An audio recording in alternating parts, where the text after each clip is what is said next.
It was the stream we now call the Oshawa Creek that first attracted people to the area. First the Aboriginal people, then the fur traders, and finally the settlers. If it wasn't for the creek, there likely would not have been an Oshawa, certainly not the economic powerhouse it is today.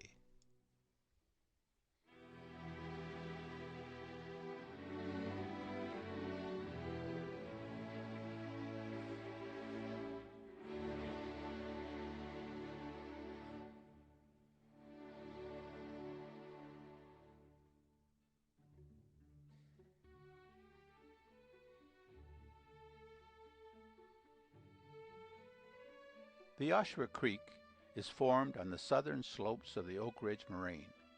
Crystal clear water oozes out of the ground in tiny trickles, then join other tiny trickles into streamlets, to join other streamlets till finally the creek is formed.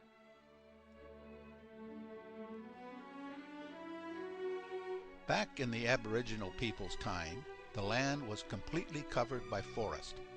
The trees held more groundwater, so the creek was much wider and deeper than it is today. It has been written the creek was 6 feet deep in the area we now know as Camp Samak. Plenty of water to support a well-laden canoe and 2 braves. The Aboriginal people relied heavily on the creek for transportation and food. We know of 2 of their encampments of longhouses, one south of Taunton Road and east of Harmony Road, and the other at the intersection of Roslyn and Thornton Roads. Excavations at both of these sites indicate that fish was an important part of their diet.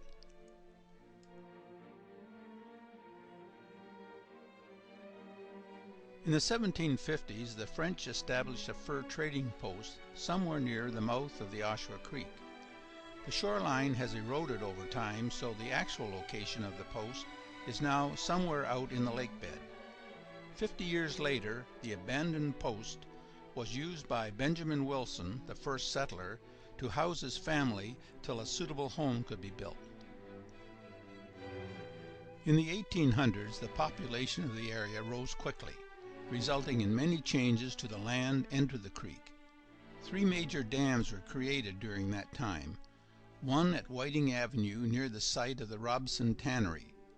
Note the width and height of the dam and the volume of water, which is much greater than it is today.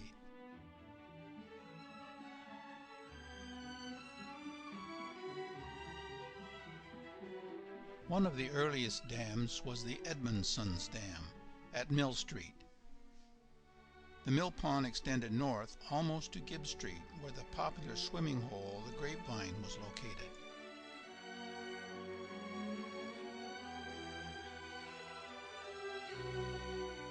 The Edmondson's Dam powered the South Oshawa Mill, which you can see in this lithograph. The dam was severely damaged by flood in the early 1900s.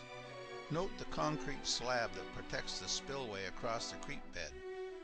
It appears the same concrete slab is there today.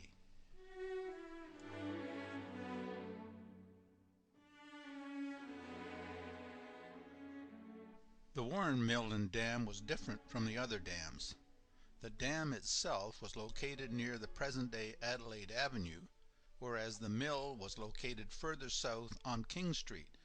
A raceway connected the dam to the mill, along which is now Kaiser Crescent. Prior to flood control being put into effect, every year the creek would flood due to the spring melt. Some years the flooding was dangerously high. At times the water flowed over the bridge at King Street, as we illustrate here.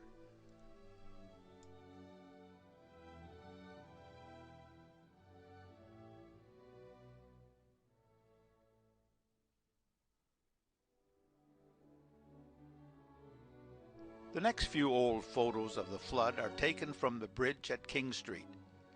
The large chunks of ice caused disruption for both pedestrians and vehicles.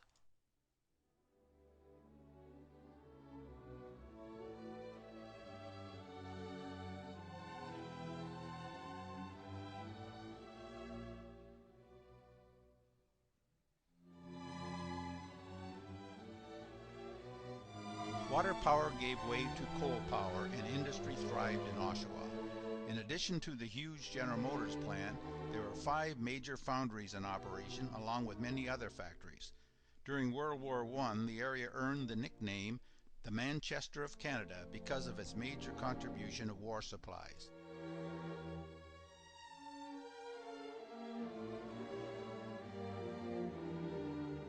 At this point, the creek was no longer required by industry for power, but all too often it was used as a storm outlet to carry off excess rainwater and industrial waste.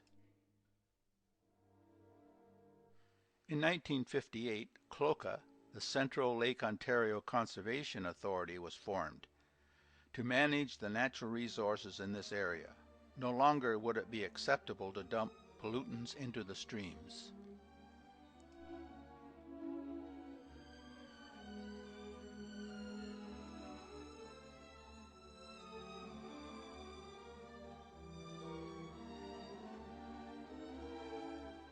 Today the creek is cleaner than it's been in years.